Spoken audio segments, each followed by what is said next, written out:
chez nous, Jésus. Nous voulons être sauvés, nous voulons être guéris, nous voulons être affranchis. Oh, touche nos âmes, touche nos familles, touche nos maladies, touche nos problèmes, Papa Jésus.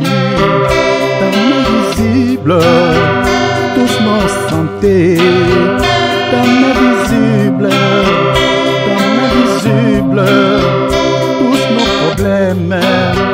touche nos problèmes, Jésus, touche-nous.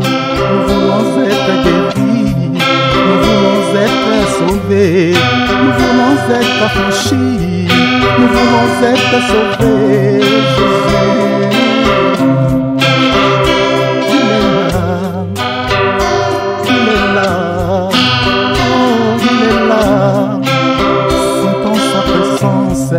Jésus est là, sentons sa présence, Jésus est là, il vit dans nos cœurs, il vit au milieu de nous, il vit au milieu de nous, il vit avec nous, sentons sa présence, il agit, sentons sa présence, oh il est là.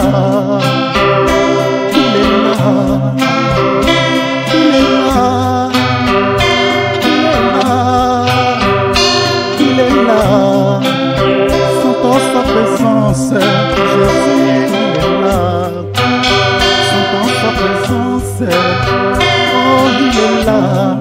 Il est au milieu de nous, il vit dans nos cœurs, il vit dans nos âmes. Jésus est là, Jésus, ta main visible, chez nous.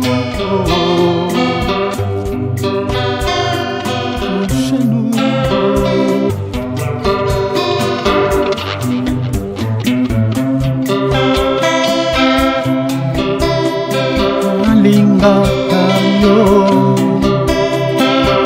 nasepela na yo, nalingaka yo Yesu, nasepela na yo, na motema na ngai. Nalingaka yo, nasepela na yo, nalingaka yo, nasepela na yo, na motema na ngai. Toka Bwana teo, totikana teo, toka Bwana teo, totikana teo, mwana na Nzambe, mwana na Nzambe. Toka Bwana teo, totikana teo, toka Bwana te, totikana teo, molingami malamu. Oh, oh. Merci Jésus.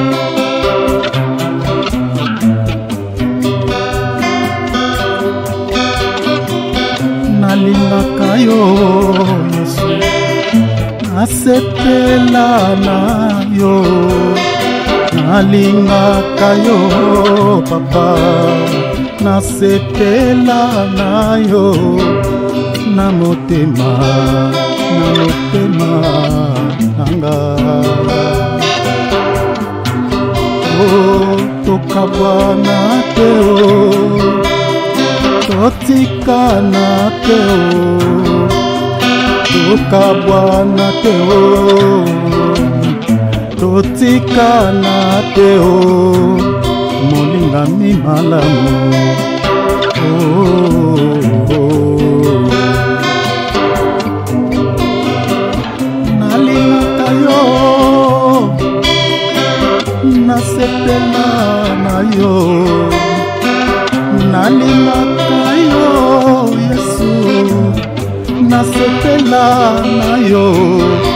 molingami nanga.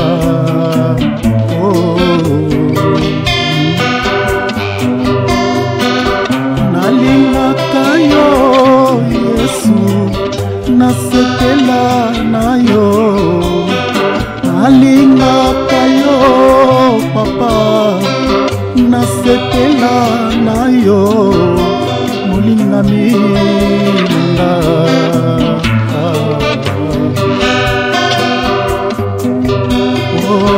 Tokabwana te o, totikana te o, tokabwana te o Yesu, totikana te o, mwana na Nzambe.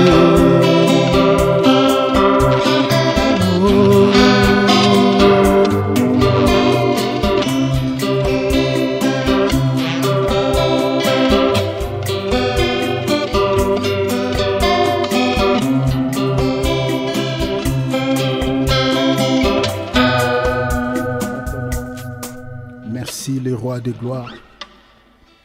Merci le Tout-Puissant. Alléluia. Gloire à Dieu, gloire au Seigneur. Et bien-aimés, prenons nos Bibles et nos calepins. Nous partageons la parole de Dieu. Alléluia. Gloire à Dieu. Gloire à Dieu. Gloire à Dieu. Il est le roi de gloire. Il est le Seigneur des seigneurs. Il est la manne cachée, il est le pain de vie. Il est le Tout-Puissant. Que le nom du Seigneur soit béni. Nous sommes en train de partager toujours, mes frères et sœurs, sur ce thème que nous avons déjà commencé, comme vous le savez bien, sur la guerre des générations. Donc nous sommes au 41e volume. Donc nous avons déjà dépassé 40 volumes. Donc nous continuons toujours sur ce même thème que nous sommes en train d'aborder depuis déjà il y a quelques mois. Je crois il nous reste quelques points qui nous est resté, que nous allons partager après les modes opératoires de l'ennemi. Nous allons partager sur les armes spirituelles parce que il faut que le Seigneur nous équipe aussi, nous donne l'équipement pour pouvoir bien combattre. Et après cela, je parlerai, si tout va bien par la grâce de Dieu, je parlerai sur les clés. Les clés que nous devons détenir, mes bien-aimés, pour remporter aussi la victoire. Je parlerai des clés. Je crois que ça sera les derniers points pour pouvoir clôturer ce thème plutôt que nous avons déjà commencé il y a déjà plusieurs mois. Alors, un petit rappel, nous sommes en train de partager sur les activités démoniaques. Nous sommes en train de partager sur les activités démoniaques. J'avais parlé de quelques expressions qu'on retrouve dans la Bible, les expressions courantes en relation avec les activités des démons. Donc, parmi lesquelles nous avons la suggestion satanique. J'avais expliqué ce que c'est la suggestion. La suggestion satanique, c'est une influence ou une attaque de l'ennemi, mes bien-aimés, donc en dehors d'une personne. C'est-à-dire quand le diable vient, utilise la suggestion pour pouvoir attaquer un enfant de Dieu, mes bien-aimés, il vient pour solliciter, il vient tenter. Je crois que j'avais longuement parlé par rapport à cela. Donc si vous voulez comprendre encore cela sur ce point, cette expression, réécoutez seulement nos vidéos précédentes que nous avons déjà fait et nous avons longuement parlé par rapport à la suggestion satanique. Donc c'est une influence que le diable exerce ou une attaque de l'ennemi que le diable exerce hors du corps. Voilà. Donc il vient solliciter, il vient tenter. C'est ça ce qu'il avait fait dans la vie de nos deux grands-parents, Adam et Ève. Il était venu leur solliciter pour le pousser à faire quelque chose qui était contre la volonté de Dieu. Alors, on avait déjà partagé sur l'obsession. Nous avons encore parlé sur l'obsession satanique et nous avons expliqué ce que c'est l'obsession. L'obsession, au fait, c'est aussi une attaque de l'ennemi, une attaque démoniaque que le diable exerce pour pouvoir contrôler la pensée de l'homme. Vous voyez? Donc l'homme n'a plus le choix, c'est-à-dire c'est l'ennemi qui est en train de contrôler les sentiments émotionnels, les pensées, les idées de la victime, pour pouvoir les pousser à agir selon les mal, pour pouvoir les pousser à faire quelque chose qui est mauvaise. Donc, dans l'obsession, j'avais parlé que le diable utilise l'obsession et il accompagne, c'est-à-dire quand il exerce, quand il attaque par l'obsession, il utilise aussi l'oppression. C'est-à-dire, il va toujours maintenir cette personne, c'est-à-dire même si tu refuses de tomber dans l'impudicité, même si tu ne veux pas faire la masturbation, même si tu ne veux pas mentir, le diable va t'oppresser toujours. Il va toujours te pousser dans tes pensées jusqu'à ce que tu vas accomplir ce qu'il est en train de mettre dans ton cœur ou dans tes pensées. C'est ça ce qu'on appelle l'obsession.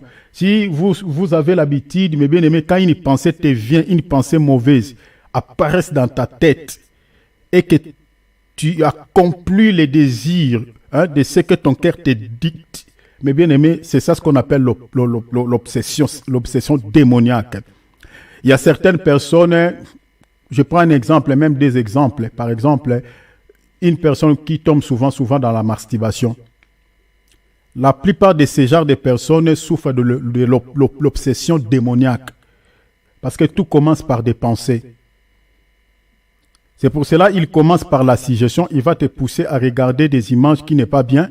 Ainsi, il va commencer maintenant, après cela, il va commencer à contrôler tes pensées par les images qui sont déjà dans ton esprit. C'est à partir de cela que le diable va commencer à contrôler tes pensées, à contrôler tes sentiments. C'est comme ça que certaines personnes tombent souvent dans la masturbation. Beaucoup de gens aussi tombent dans l'impudicité par rapport à ça. Même les idées noires, quand on dit des idées noires, certaines personnes, les idées de suicide sont venues parce qu'ils avaient regardé des films qui avaient des images comme ça. Que les gens avaient toujours tendance à se suicider, à se jeter, voilà. Donc il faut faire très attention à ce que nous regardons, mes bien-aimés, à la télé, à ce que nous regardons sur nos smartphones. Il faut faire beaucoup d'attention, mes bien-aimés, parce que après, le diable va se servir de ces images-là pour commencer maintenant à t'oppresser, mes bien-aimés, à contrôler tes pensées avec cet outil qu'on appelle l'obsession satanique. Alors, on avait aussi parlé sur l'oppression. Après l'obsession, on avait parlé sur l'oppression. Les diables utilisent aussi l'oppression satanique pour pouvoir attaquer les enfants de Dieu. On avait dit que l'oppression, quand les diables attaquent un enfant de Dieu par l'oppression, l'objectif c'est quoi?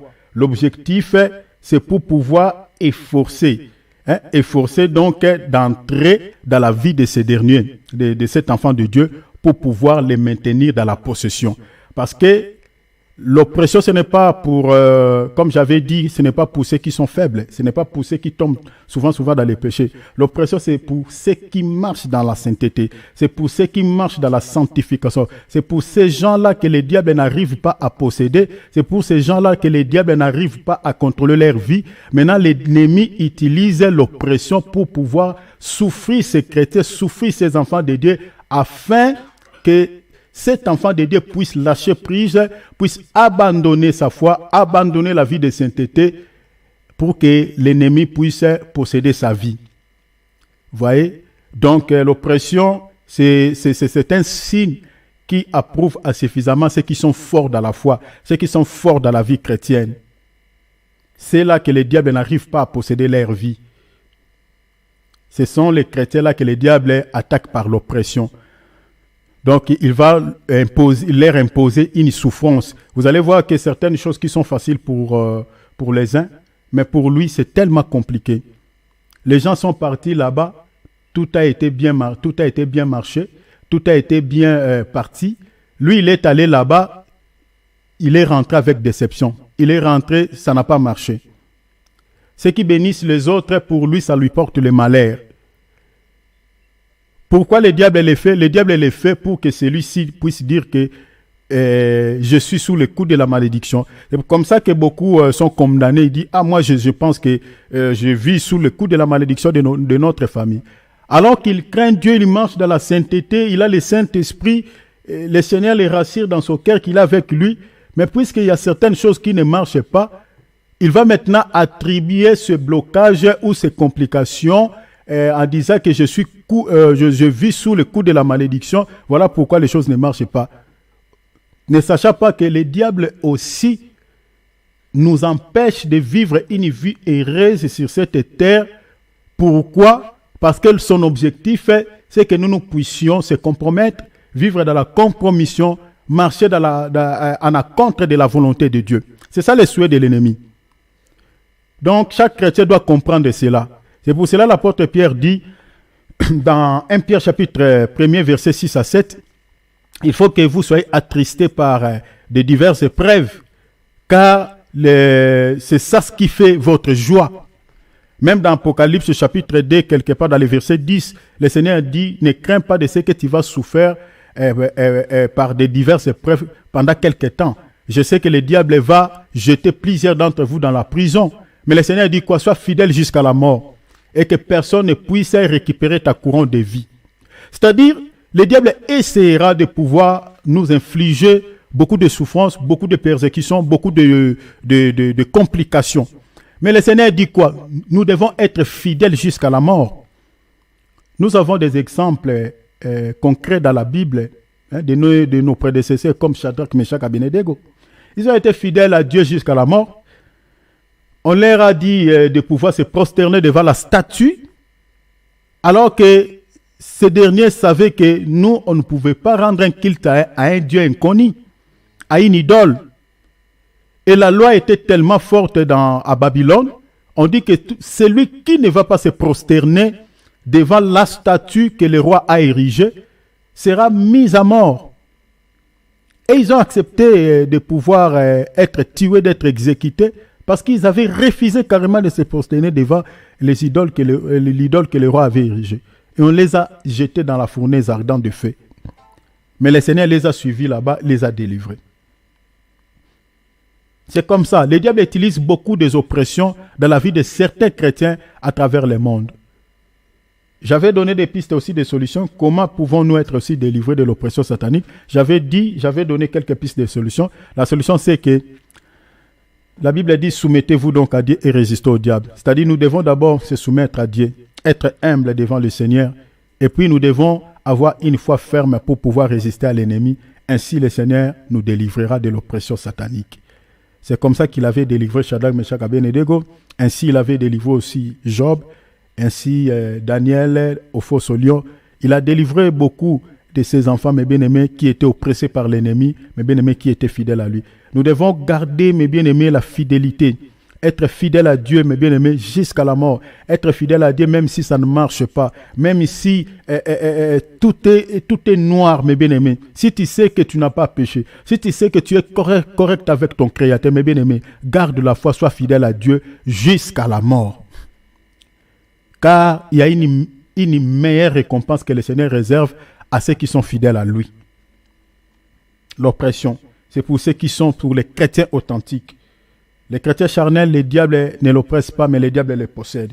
Alors, nous avons parlé aussi sur la possession démoniaque, la possession satanique. Après la possession, je crois que par la grâce de Dieu, demain nous allons toucher sur l'envoûtement.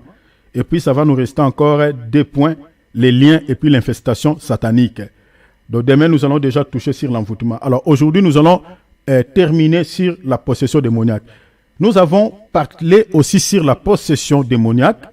Nous avons dit que la possession satanique, c'est l'acte par lequel Satan ou les démons habitent une personne et prennent le contrôle de toutes ses facultés pour les diriger à volonté. Alors, nous avions encore dit que, c'est-à-dire la personnalité de celle-ci, donc, sera sous le contrôle de la puissance maléfique. Donc la possession présente une sorte au fait de blocage ou comme une prison satanique. Vous voyez? C'est-à-dire une personne qui est emprisonnée, les mains liées, les pieds liés. Donc c'est une sorte de prison, une sorte de blocage. C'est ça ce qu'on appelle la possession. C'est-à-dire cette personne n'aura plus, sa volonté n'agira plus devant une situation quelconque. Donc, c'est-à-dire, c'est l'esprit qui a possédé sa vie qui va commencer à jouir de son corps, qui va commencer à pouvoir imposer cette victime, à pouvoir agir selon, selon les dicts, selon leurs désirs. Donc, c'est ça ce qu'on appelle la possession démoniaque. Alors, nous avions aussi parlé que la possession démoniaque se diffère. Il y a un degré de possession démoniaque, mes bien-aimés, qui est tellement grave, qui est tellement compliqué, mes bien-aimés, même dans les domaines de délivrance. C'est-à-dire, ce degré, c'est lorsque la personne a conclu. Donc, ceux qui ont conclu les alliances avec les diables, en âme et conscience. Les gens qui ont conclu les alliances par les sons. Les gens qui ont conclu les alliances avec les diables, les pactes, qui ont signé des pactes avec Satan. Ces gens-là sont possédés et leur possession, mais bien aimé, même dans les domaines de délivrance, souvent, c'est tellement compliqué. C'est tellement compliqué. La plupart des esprits qui résistent aux hommes de Dieu, l'homme de Dieu est en train de les chasser, ils refusent de sortir, mais bien aimé, ce sont des esprits, la plupart des cas, qui sont entrés dans la vie de ces gens de manière légale. De manière légale. C'est-à-dire, c'est la personne qui était allée contracter une alliance avec ces esprits. Voilà pourquoi ces esprits-là ont possédé la vie de cette personne de manière légale et ils résistent, ils ne veulent pas sortir. Parce qu'il y a une alliance qui a été établie entre la personne et eux. C'est pour cela que les esprits-là résistent. Et si un homme de Dieu,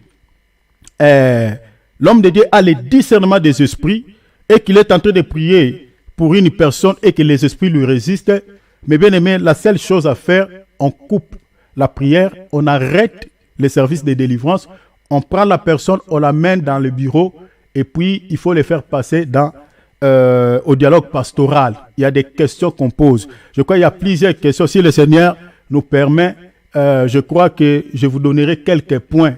Les questions qu'on pose à une personne qui a peut-être, qui veut la délivrance, qui veut passer à une séance de délivrance. Il y a des questions qu'on pose, il y en a tellement de questions qu'on pose pour donner quelques orientations à l'homme de Dieu afin de bien prier pour cette personne. Alors, ce degré-là, je dis que c'est un degré vraiment qui souvent complique les hommes de Dieu. Donc, parmi lesquels nous avons, bon, il y a tant d'autres, il y a des magiciens, des occultistes, des sorciers, les gens qui ont contracté des alliances par les sangs. Ces gens-là, leur délivrance, en tout cas, je ne dis pas que c'est impossible, hein. Je ne dis pas que c'est impossible. Donc, ça demande quand même à l'homme de Dieu de se préparer pour pouvoir faire la délivrance de ce type de cas. Alors, nous avions aussi expliqué que quand l'ennemi possède la vie d'une personne, nous avons expliqué que l'ennemi imprime sa marque. L'ennemi imprime sa marque. Quand un démon, quand un esprit impur possède la vie d'une personne, l'esprit-là va imprimer sa marque. Parce que les démons, quand ils possèdent la vie d'une personne, parce qu'il faut comprendre que je vous avais donné quelques signes ou quelques symptômes qui nous montrent que la personne est possédée ou la personne est liée par un esprit démoniaque. Il y a quelques signes, je vous avais donné ici. Je crois que je vais citer les grandes lignes rapidement pour vous donner encore quelques images. J'avais dit que la présence ou la nature des démons dans la vie d'une personne peuvent être connues principalement par des moyens. Par des moyens. 1, par les dons de discernement des esprits. 2, par l'observation des symptômes les plus courants dus à leur présence. Vous voyez? Donc, par les dons de discernement des esprits, c'est 1 Corinthiens chapitre 12, verset 10. Par l'observation des symptômes les plus courants dus à leur présence, ça c'est le deuxième point, c'est Actes chapitre 16, verset 17 à 18. Ça, ce sont les deux moyens par lesquels vous pouvez comprendre, c'est-à-dire connaître une personne s'il est possédé par un démon ou si l'on est possédé par un esprit démoniaque. C'est des moyens que la Bible nous donne, par le discernement des esprits et puis par les symptômes ou par des signes visibles. Alors, je dis que l'ennemi, la première des choses, quand il possède la vie d'une personne, il va d'abord imprimer sa marque. Il y a 3 choses d'abord que l'ennemi crée, ce que vous devez retenir. Les démons créent d'abord 3 choses, parmi lesquelles il va imprimer sa marque. Voilà, il va imprimer sa marque. J'avais donné quelques exemples. Par exemple, si une personne est possédée par un esprit muet, cette personne-là ne va plus parler. Vous voyez? Ne va plus parler. S'il est possédé par un esprit de sourdité, cette personne ne va plus entendre. S'il est possédé par un esprit d'impudicité, la personne va devenir impudique. S'il est possédé par l'esprit de cupidité, cette personne-là va devenir cupide. Ceux qui disent que j'aime tellement l'argent, moi j'aime l'argent, moi j'aime l'argent. Souvent, ce sont des personnes comme ça qui sont possédées. C'est-à-dire, il peut tuer quelqu'un même à cause de l'argent. Une personne qui est possédée par l'esprit de vol, donc deviendra voleur. Une personne qui est possédée par l'esprit des mensonges, il aimera toujours mentir. Donc, ici, si vous avez vraiment cet esprit-là, il faut prier Dieu. Il faut prier Dieu parce qu'il y a beaucoup de gens qui aiment mentir. Beaucoup, qui aiment mentir. Alors que dans les livres d'Apocalypse, le Seigneur dit « Dehors les menteurs. Les menteurs n'hériteront pas le royaume des cieux. » Donc, il faut abandonner cela. Si une personne est possédée par l'esprit d'infirmité, la personne devient infirme. Donc, ça, ce sont les signes visibles. C'est-à-dire, l'esprit va imprimer sa marque sur la personne. Mais n'oubliez pas, j'avais dit que toute maladie, par exemple, une personne qui est aveugle, une personne, par exemple, qui est sourde, n'attribuez pas tous ces problèmes à l'ennemi. Parce qu'il y a des gens dans la Bible qui ont été sourds, muets, qui étaient aveugles, mais cet aveuglement-là n'avait rien à voir avec la possession démoniaque. Ça, c'était une petite nuance que j'avais fait par rapport aux maladies démoniaques, aux maladies qui sont liées aux forces sataniques. C'était une nuance que j'avais fait par rapport à cela. Voilà pourquoi le don de discernement des esprits est important. Parce que sinon, vous allez attribuer tout à l'ennemi. Prenons par exemple le muet de Zacharie, père de Jean-Baptiste. Ce n'était pas lié aux forces démoniaques. Donc si vous voyez par exemple le père de Jean-Baptiste dans un supermarché, en train d'acheter quelque chose par des signes, vous allez dire, ah, ce monsieur est possédé par l'esprit de muet, il y a un esprit muet qui est dans son corps. Non. Lui, c'était Dieu qui l'avait frappé pour ne plus parler. Donc, si vous êtes en face des pères de Jean-Baptiste, mais bien aimé, vous êtes en train de prier, il faut demander le don de discernement des esprits pour savoir pourquoi il ne parlait pas. Donc ça, c'était une petite nuance que j'avais fait. C'est pour cela, dans ces cas, le Saint-Esprit est là pour nous aider à comprendre que ce n'est pas toute maladie qui vient de l'ennemi. Vous voyez? Donc il y a des cas, il y a quelques cas, mais la majorité, il faut comprendre déjà la majorité, donc sur 100 ou sur 10, donc on peut attribuer 7 à l'ennemi. 3 seulement à Dieu. Ou 2 à Dieu, 8 à l'ennemi. Mais il y a quelques cas isolatoires. Prenons par exemple dans Jean chapitre 9, l'aveugle de naissance. Son aveuglement n'avait rien à voir avec la possession démoniaque. Le Seigneur lui-même l'a dit, c'était seulement pour que la gloire de Dieu se manifeste. Vous voyez, il y a eu des cas de maladie, par exemple, dans la Bible, qui a traîné même les enfants de Dieu jusqu'à la tombe. Par exemple, Ézéchiel. Élisée. Vous voyez, sa maladie qui l'a entraîné jusqu'à la mort n'avait rien à voir avec la possession démoniaque. Jacob, il était mort aussi suite à une maladie. Cette maladie n'avait rien à voir avec les démons. Il y a plein des enfants de Dieu, Igaous, voilà, il y a eu des enfants de Dieu qui ont été malades. Et leur maladie, c'était des maladies normales. Et là, j'avais dit que une maladie démoniaque, c'est-à-dire si cette maladie est démoniaque, là, il n'y a pas besoin de faire des prières beaucoup, non.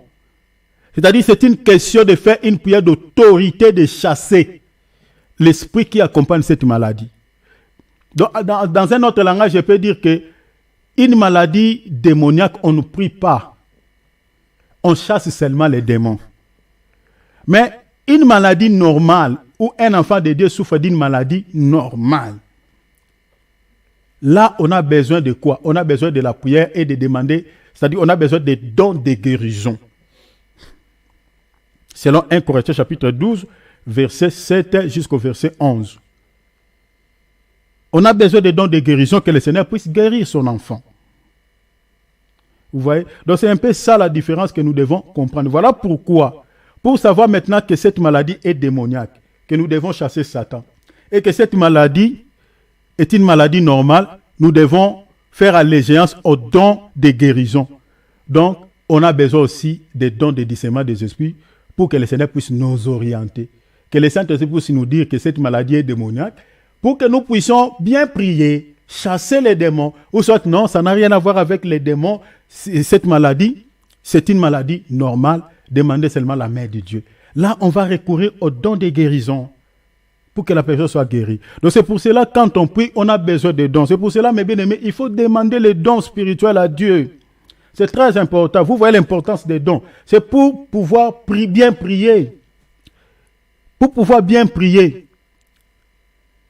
Vous voyez, c'est très important. C'est très, très important. Alors, nous avions encore dit que, j'étais en train plutôt de dire que les esprits, quand ils possèdent la vie d'une personne, l'esprit imprime sa marque. Deuxième des choses que l'esprit crée dans la vie d'une personne, il va se servir de cette personne pour pouvoir quoi? Pour pouvoir troubler, mes bien-aimés, ceux qui sont autour d'elle. Donc quand l'ennemi possède la vie d'une personne, c'est pour troubler la vie de ceux qui sont autour d'elle. Prenons par exemple une personne qui est possédée par un esprit d'insolence.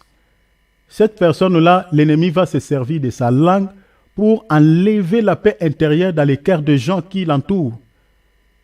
C'est pour cela que vous allez entendre certaines personnes, quand il te donne, même si tu lui dis quelque chose de bien, mais lorsqu'il te répond, vous sentez comme un venin qui entre dans ton cœur. Comme si vous êtes blessé, comme si vous appointiez dans le cœur. Il y a des gens comme ça, qui ont des langues, on appelle ça des langues ganguineuses. Il y a certaine personne, quand tu te réponds, ou si vous êtes en train de se chamailler avec lui, lorsqu'il te dit des mots, l'autre commence à pleurer. De telles personnes, ce sont des gens possédés. Donc le diable se sert de lui pour pouvoir quoi? Ôter la paix intérieure dans les cœurs de gens qui sont autour d'elle.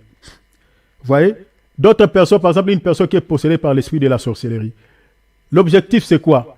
C'est de pouvoir détruire les cercles proches.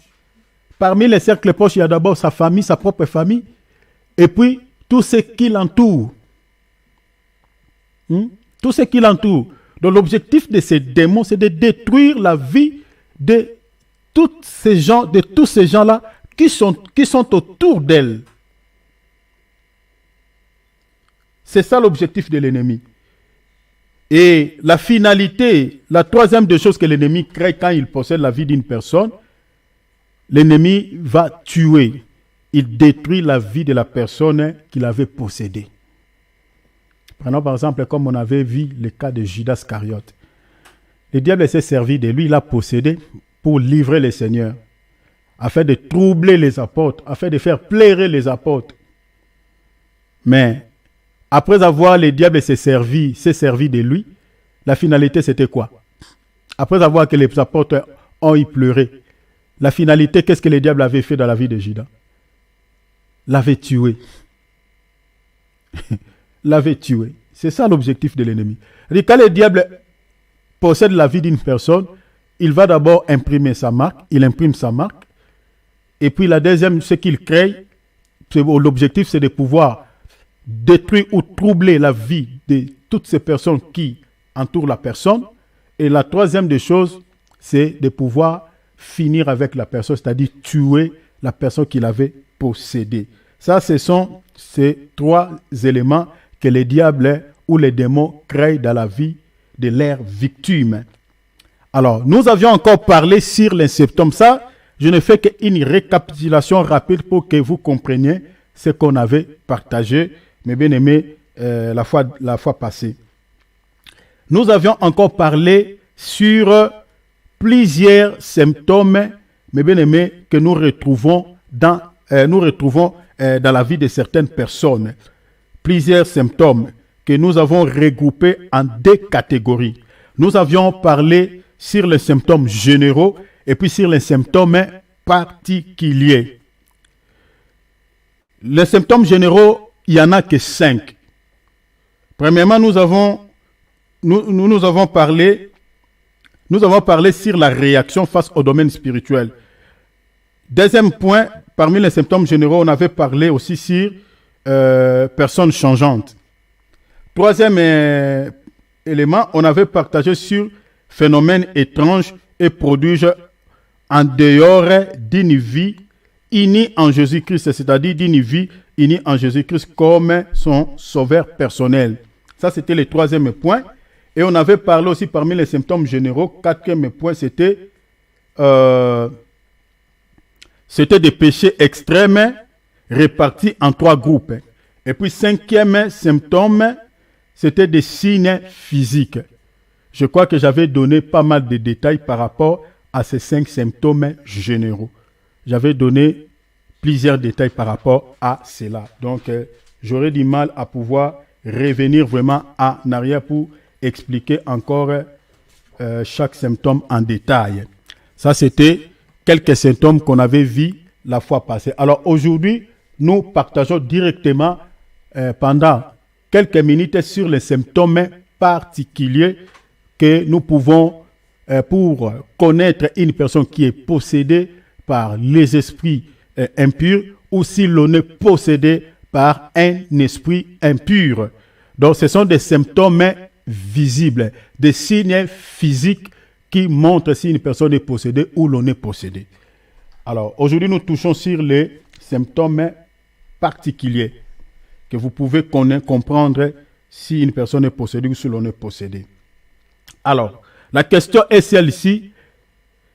Quels sont les symptômes particuliers? Quels sont les symptômes particuliers? J'aimerais d'abord, avant que je puisse vous donner chaque symptôme en détail, j'aimerais d'abord nous dire quelque chose.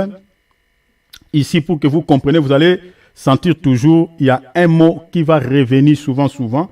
Quand j'explique chaque ligne, il y a un mot qui va souvent revenir à chaque fois que je suis en train de citer chaque point. Donc, il y a les mots, par exemple,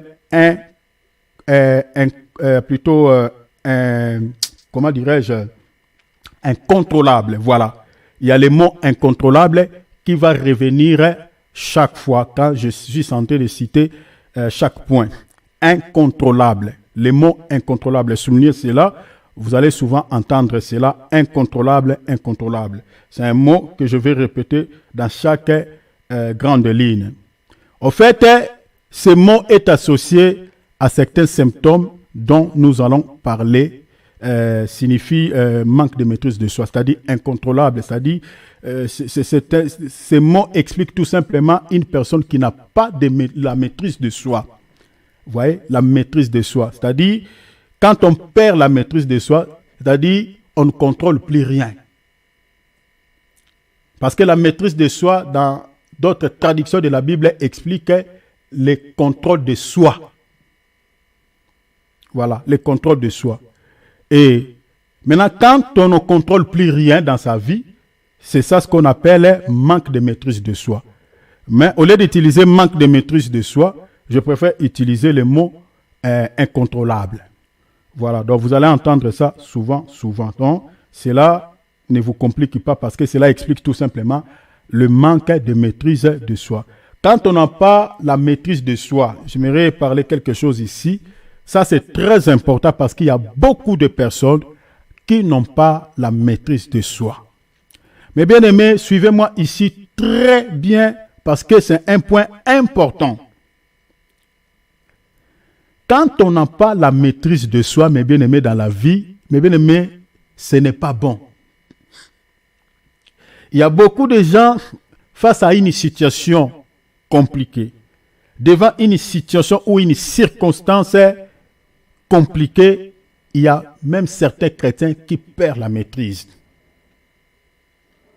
Qui n'ont plus la maîtrise. La maîtrise de soi est un fruit de l'esprit. Un chrétien qui n'a pas la maîtrise de soi, c'est un chrétien qui va commettre beaucoup d'erreurs.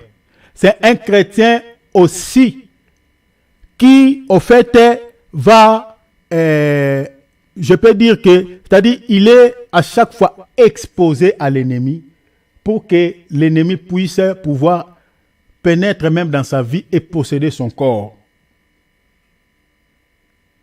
Je vous donnerai quelques témoins que vous allez comprendre pourquoi j'ai dit cela avant que nous puissions parler sur des symptômes particuliers.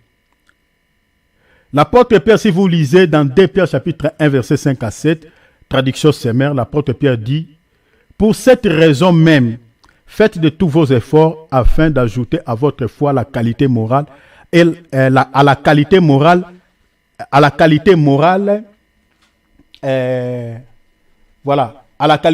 la connaissance. À la connaissance, il dit quoi? La maîtrise de soi. À la maîtrise de soi, la persévérance. À la persévérance, la piété. À la piété, l'amitié fraternelle. À l'amitié fraternelle, l'amour.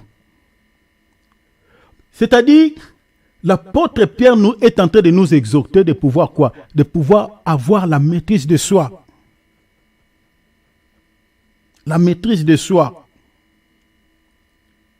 Devant certaines situations. Je peux donner un exemple. Tu es chez toi, ton mari ou ta femme ou ton enfant fait une crise. Pour ceux qui n'ont pas la foi, pour ceux qui n'ont pas la maîtrise de soi, la première réaction, c'est l'agitation. Il commence à pleurer. Il commence à crier. Il commence à hurler. Qu'est-ce qui m'arrive? Qu'est-ce qui ne va pas? Oh mon Dieu! Oh Seigneur! Soit il appelle l'ambulance, il appelle soit le pompier pour pouvoir venir en aide. Manque de maîtrise de soi. Il y a certaines personnes qui ont perdu le genre dans leur vie à cause des manques de maîtrise de soi. Certaines personnes qui sont mortes par manque de maîtrise de soi. Je m'explique. Moi, un jour, je prends mon exemple à moi, ma femme. On était nous deux à la maison. Elle était enceinte de 8 mois. Et moi, j'étais malade, j'étais sérieusement malade. Et je ne pouvais pas parler. Et ma femme, elle était déjà à terme. Elle a fait une crise. Et moi, vu mon problème, le problème que j'avais, je ne pouvais plus parler. J'ai regardé comme ça. Elle était en train de frapper. Il y a des salives qui sortent dans la bouche. C'était tellement compliqué. Et qu'est-ce que le diable met en premier lieu dans ma tête? De pouvoir aller chercher un taxi pour aller vite à l'hôpital. Mais la gloire soit rendue à Dieu. J'ai entendu le Seigneur me parler par une voix forte à l'oreille. N'allez pas prendre le taxi, ne prenez pas le taxi, tu risqueras de perdre ta femme. Prie. Ça, c'était une grâce que moi j'avais reçue. Mais pour certaines personnes, il ira. Or, quand tu pars là-bas, derrière lui, ça peut être scandaleux, il trouve peut-être la personne est prise. Et quand je commençais à prier, c'est ainsi le Seigneur est intervenu. Miraculeusement, ces agitations qui étaient chez ma femme s'est arrêtées. Et vous allez se poser aussi la question, quelqu'un qui ne parlait pas, mais tu avais prié comment? Mais bien aimé, j'ai prié comme un mioué. C'est là où j'ai compris que le Seigneur écoute même les prières des mioués. Alingala baba. Dieu les écoute quand tu le pries. Moi, j'ai prié comme un mioué, la salive sortait de ma bouche. Donc, c'est-à-dire, je savais seulement ce que je disais à Dieu dans le cœur. Mais si quelqu'un est à côté de moi, ne comprendra pas ce que je suis en train de dire. Ma femme, elle est connectée, elle sait ce que je suis en train de dire. Et certaines personnes parmi nous savent ce que je suis en train de témoigner. Je ne parlais pas. Mais le Seigneur, mes bien-aimés, tu sais, quand tu pries même dans le cœur, le Seigneur écoute.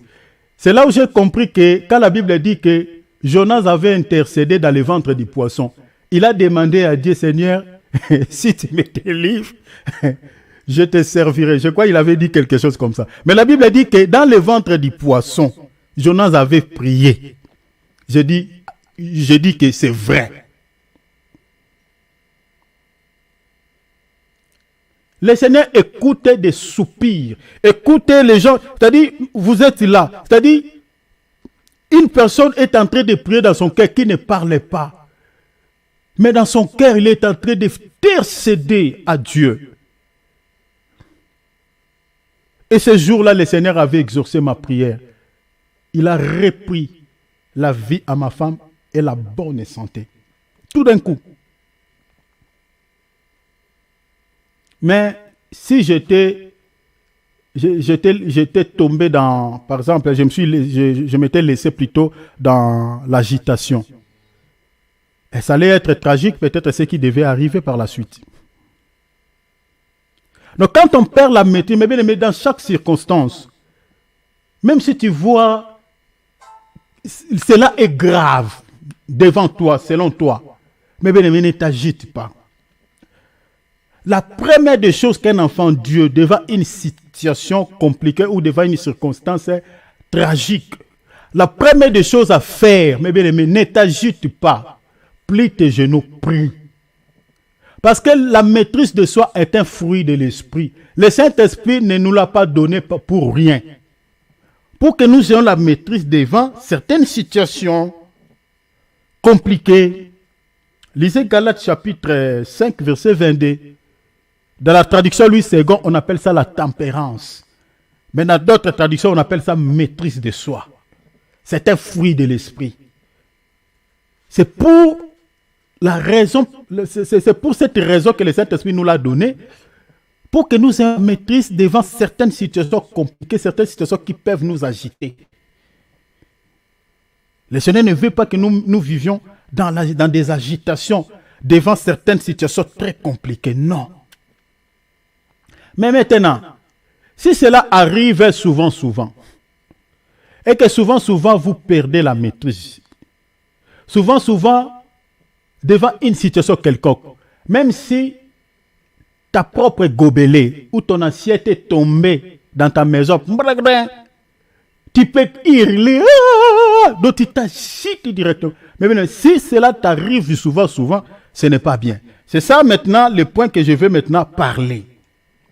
Donc c'est pour ça que je vous ai dit que les mots incontrôlables, vous allez entendre ça souvent, parmi les symptômes particuliers qui montrent si une personne est possédée par un démon ou si l'on est possédé par un démon. Premier signe particulier, les bavardages incontrôlables. Il y a certaines personnes qui n'ont pas la maîtrise. C'est-à-dire quand tu lui parles, il parle. C'est-à-dire la personne, ce qui écrivent, la personne est très bavarde. Elle a tendance à monopoliser la parole sans tenir compte du fait que les autres peuvent aussi avoir l'envie de s'exprimer. Parfois, la personne bavarde avec une tendance à lancer de temps en temps des cris. Il y a certaines personnes qui sont comme ça. Quand tu le parles, il crie. D'autres personnes, ils rigolent tellement mal. Il rigole, c'est-à-dire quand il rit, ça dérange même. non. Oh, mais tu dis, mais c'est quoi? J'ai déjà raconté de telles personnes.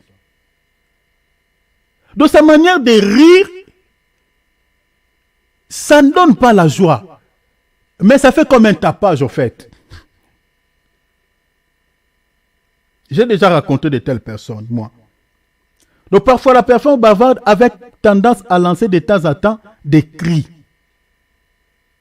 Quand on demande à la personne de rester, par exemple, calme, elle obéit un instant et reprend après sans se contrôler. Comme ici, il y a, voilà, comme s'il y a une force qui l'oblige.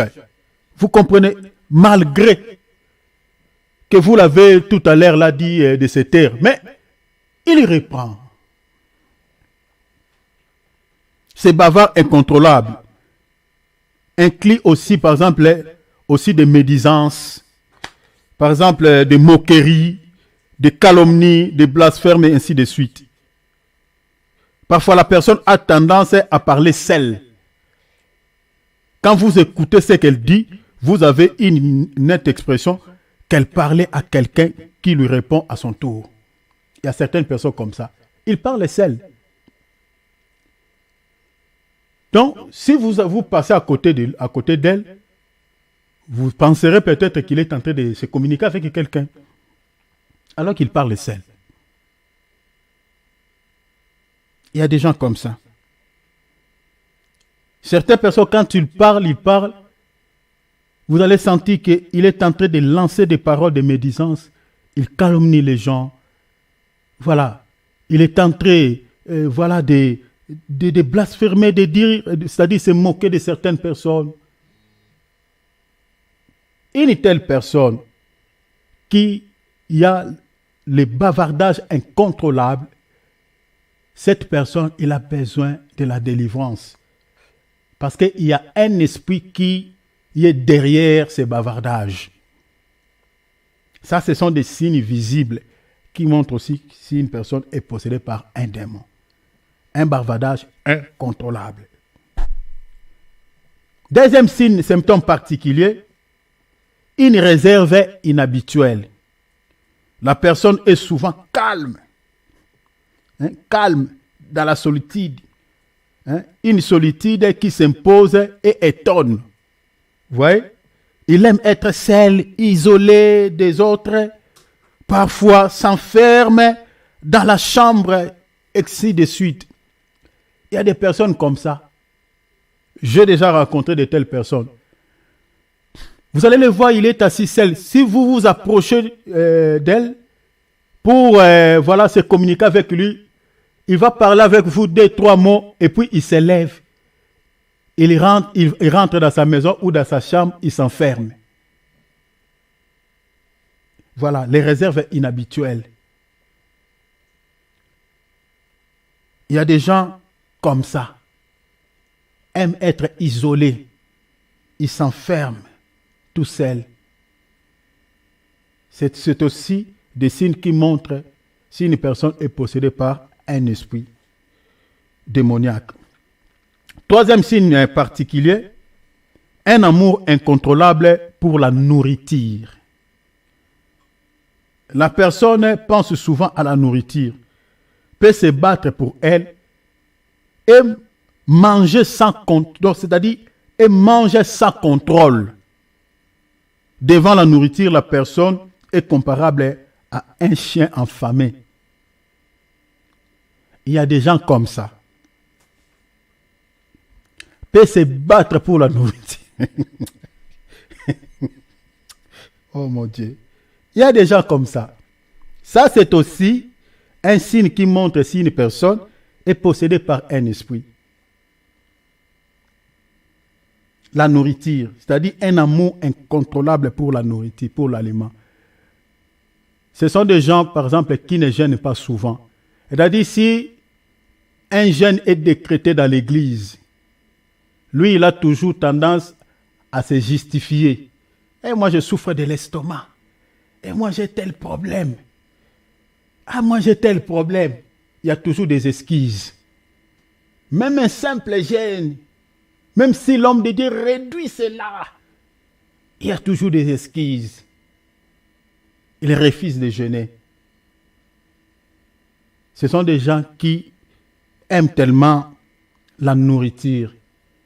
Derrière cela, il y a aussi un esprit qui accompagne cela. C'est-à-dire, quand une personne a un amour incontrôlable pour la nourriture, c'est aussi un signe qui montre que cette personne est possédée par un démon.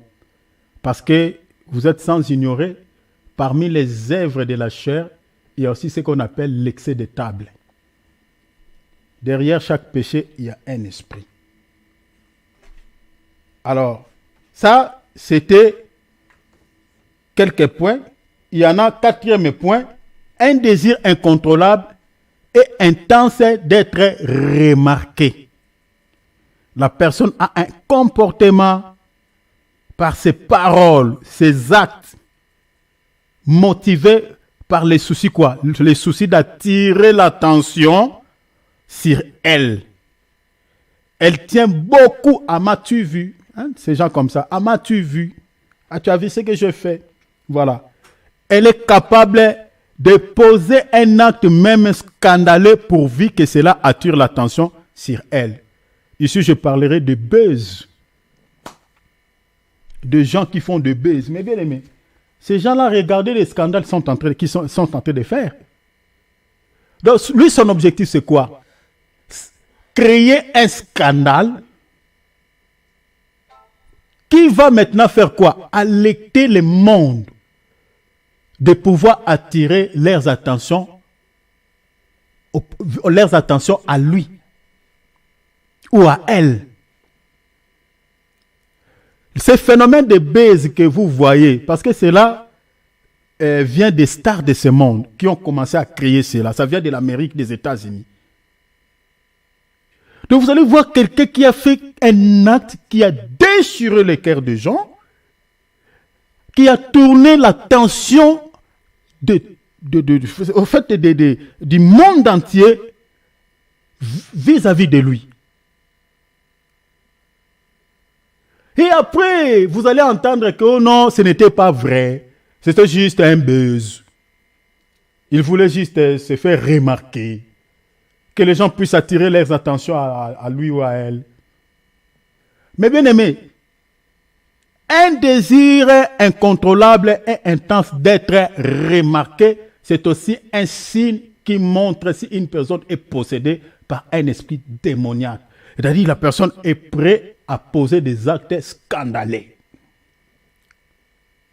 Donc ceux qui nous suivent en direct de Facebook, réseaux sociaux, si vous avez cette habitude, vous êtes possédé. Il faut chercher la délivrance. Parce que surtout sur les réseaux sociaux, ces phénomènes d'influenceurs, d'influenceuses, mais bien aimés, ces gens-là sont en train de créer pas mal de scandales. Pas mal de scandales. Mais dans l'objectif de quoi? De faire quoi? D'attirer l'attention du monde de ce qu'il est en train de faire, de la personne. Ce sont la plupart des cas déjà qui sont possédés par des démons parce qu'ils ne font pas cela, ils ne posent pas ces actes parce qu'ils en ont envie, parce qu'ils veulent se faire voir, ils veulent se faire remarquer. Non. Dans le domaine de délivrance, quand une personne a un désir incontrôlable et intense d'être remarquée, c'est une possession démoniaque. Cette personne, il a besoin de la délivrance. Ça, c'était quatrième point. Parmi les signes particuliers. Cinquième point qui montre aussi une personne s'il est possédé par un démon. Des problèmes, par exemple, des problèmes sexuels incontrôlables. Vous voyez que les mots reviennent souvent, je vous avais déjà dit. Donc, des problèmes sexuels incontrôlables. La personne est esclave du sexe. Cela se manifeste aussi par ses paroles. Ces paroles insanité, paroles impudiques. Elle a tendance à vouloir être nue ou à moitié nue, même en public, à déshabiller des gens dans ses pensées. Il y a des gens comme ça. Elle est envahie par des fantasmes sexuels. Sa vie peut être marquée par l'un ou l'autre de ses vices. 2 points, par exemple l'inceste, la masturbation, l'adultère, pédophilie, prostitution, l'impudicité, l'habitude de provoquer les autres dans le but de les attirer au rapport sexuel. Elle peut avoir des rapports sexuels le plus souvent possible avec des partenaires le plus divers possible. Il y a des gens comme ça. Donc quand vous entendez des phénomènes, par exemple, il est pédophile, c'est une possession démoniaque. Cette personne, il a droit de la délivrance. Quand un homme ne maîtrise pas ses impulsions sexuelles, il a besoin de la délivrance. Il a une jolie femme dans sa maison. Mais il cherche encore d'autres partenaires à l'extérieur. Une telle personne, il a besoin de la délivrance. Les hommes de Dieu qui créent pas mal de scandales aujourd'hui avec les sexes. Les sexes tapent ce phénomène sur les réseaux sociaux. Vous allez voir qu'il y a des hommes de Dieu qu'on est en train de les attraper en flagrant délit. Tes femmes mariées, on les attrape à flagrant délit. La plupart des cas de ces gens, ce sont des gens qui ne sont pas délivrés de l'impudicité.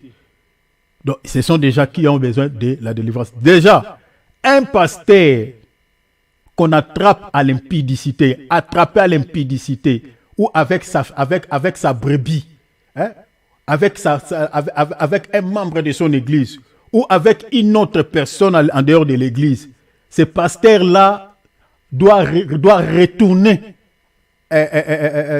sur les chaises, doit recevoir encore les notions préliminaires qu'on donne aux gens qui viennent de se convertir, l'affermissement. Parce qu'il n'a jamais été délivré. Comment Dieu peut appeler un serviteur de Dieu qui commence déjà, qui porte le titre d'un pasteur, d'un berger, et après vous entendez qu'il mange les brebis? Ce n'est pas possible. Ce n'est pas normal. Comme le scandale que nous sommes en train d'entendre aujourd'hui. Ah, ce pasteur-là, il a encêté, engrossé, voilà, initiaire de l'église, ou un choriste, ou soit il sort avec sa secrétaire, ou avec une maman de l'église. Ce sont des histoires qu'on entend souvent. Et de telles personnes, ce ne sont pas même dignes d'être appelés des serviteurs de Dieu. Ce sont des gens qui doivent retourner dans des choses qu'on les enseigne encore, qu'on leur donne encore des rudiments, des notions préliminaires de la vie chrétienne. Parce que Dieu ne peut pas appeler. Ce sont des choses qu'on n'a jamais entendues. Commençant par les prophètes du Tanakh, même dans le Nouveau Testament, on n'a jamais entendu cela chez les apôtres. Jamais. Bon. Déjà, le monde auquel nous vivons, nous avons aussi des faux prophètes. Il y a aussi des faux prophètes, donc peut-être ces gens-là ne sont pas appelés, ce ne sont pas des prophètes authentiques. Une personne qui aime parler toujours des insanités, il parle toujours des sexe. Dans sa bouche, quand tu lui parles, j'ai déjà entendu, voilà, je connais ce genre de personnes. Je connais un monsieur qui aime parler, un papa, je peux dire un responsable en termes parce qu'il est marié, il a des enfants. Mais un papa qui passe sur les réseaux sociaux parce qu'il vend des produits traditionnels, voilà, qui guérit des hémorroïdes pour donner, bon, je ne sais pas, renforcer, je ne sais pas quoi. Mais quand tu lui parles, quand il vend ce produit, ce monsieur il s'appelle Tingi Tingi. Mais bien aimé, si vous entendez ce qu'il sort de sa bouche, mais bien aimé, vous n'avez pas besoin de poser 2, 3, 4 questions. Vous comprenez directement, c'est un monsieur qui est possédé par de multiples démons. Multiples démons. Il y a des gens comme ça qui aiment parler de sexe. Ce sont des gens impudiques qui ne peuvent passer la journée sans coucher avec une femme ou avec un homme. Il y a des gens comme ça. Donc, une telle personne, il est possédé par un esprit démoniaque qui a besoin de la délivrance. 6e point, une colère incontrôlable. La personne est facilement emportée par la colère et est capable de détruire des biens précieux, entre autres télévision, radio, meubles, même son téléphone, son ordinateur peut frapper lorsqu'il est irrité, il se met en colère, il peut tout détruire. Donc poser des actes qu'elle va regretter même après. Il y a des gens comme ça. Quand il s'irrite, quand il se met en colère, il ne contrôle plus rien. Il peut détruire quelque chose et après il regrette pourquoi il avait détruit, pourquoi il avait posé cet acte. Il y a des gens comme ça. Ça, c'est aussi un signe qui montre si une personne est possédée. Déjà, si vous lisez même Ephésiens 4, versets 26 à 27, l'apôtre Paul dit, si vous vous mettez en colère, c'est-à-dire ne dors pas, que le soleil ne se couche pas sur votre colère. Et l'apôtre Paul dit dans le verset 27, il dit, ne donnez pas l'accès à Satan. Donc vous comprenez que la colère, c'est une porte ouverte à l'ennemi. Donc quand une personne a une colère incontrôlable, c'est aussi un des signes qui montre que la personne est possédée par un esprit démoniaque. Septième signe, une humeur incontrôlable. La personne connaît des changements brusques et imprévisibles d'humeur. Elle passe d'une extrémité à l'autre. Exemple, d'une tristesse extrême à une joie extrême. Il y a des gens comme ça. Une humeur incontrôlable. Il connaît des changements. La personne connaît des changements brusques et imprévisibles d'humeur. Donc, elle passe d'une extrémité à l'autre. Donc, d'une tristesse extrême, une joie extrême. Il y a des gens comme ça. Vous allez voir, il y a d'autres langages qu'on dit, il est peut-être tantôt vrai, tantôt faux. Il y a des gens comme ça. Tantôt il est vrai, tantôt il est faux. Des fois, il est calme. Il est comme s'il est triste. Tout d'un coup, la personne manifeste une joie extrême. Oh, mais il était tout triste. Mais tout d'un coup, elle manifeste une joie qui étonne. Oh. Soit il était tellement joyeux, et tout d'un coup, la personne devient toute triste, comme si elle a entendu une mauvaise nouvelle. Ce genre de changement, ce genre d'humeur incontrôlable, c'est aussi un des signes qui montrent si la personne est possédée par un démon. Huitième symptôme, un attachement inhabituel aux choses vaines. Un attachement inhabituel aux choses vaines. La personne a tendance à investir son temps dans des futilités. C'est le cas d'une personne âgée qui est attachée aux choses qui intéressent les enfants, des choses non productives qui n'ont rien à voir avec son âge. C'est comme j'avais vu sur Internet, un vieux, qui a mis à la queue des voitures jouées.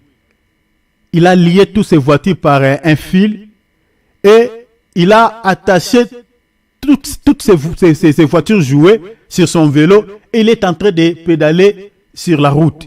Et les voitures passaient à côté de lui. Donc il a rassemblé des voitures à la queue comme ça, de petites voitures, des voitures des enfants, de jouets. Et un vieux qui est en train de rouler ça derrière son vélo. Donc ce genre de comportement. Vous voyez un vieux qui aime les nounous, qui aime de jouer des enfants. Mais vous regardez par rapport à son âge, par rapport aux choses qui l'intéressent, les choses des enfants, ça, ce n'est pas normal.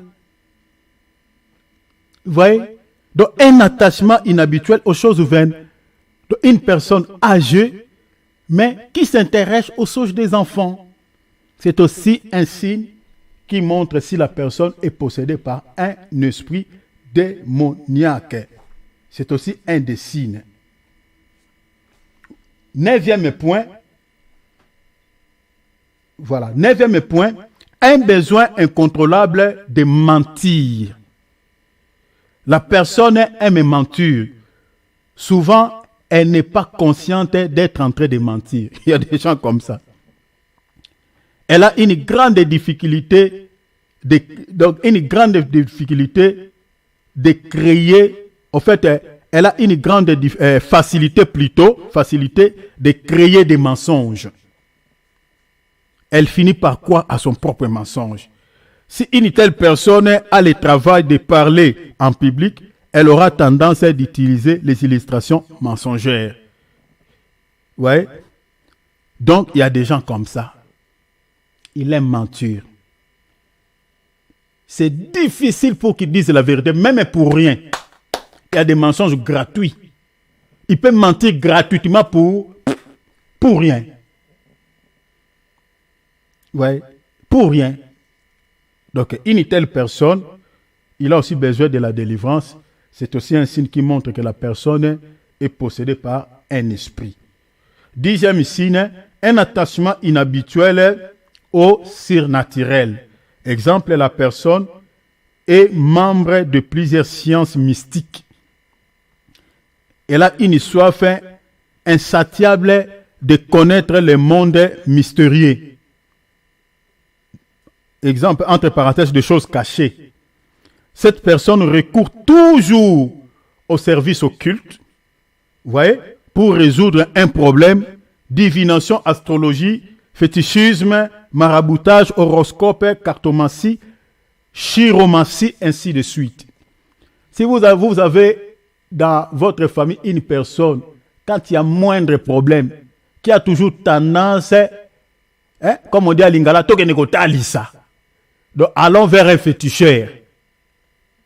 Si vous avez une personne qui est comme ça, c'est une personne qui est possédée par un esprit démoniaque.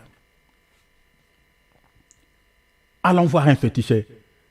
S'il y a moindre disparition de quelque chose à la maison, c'est lui peut-être le premier qui dira que je connais un papa ici, si on va vers lui, il dira à la personne qui a déplacé ça.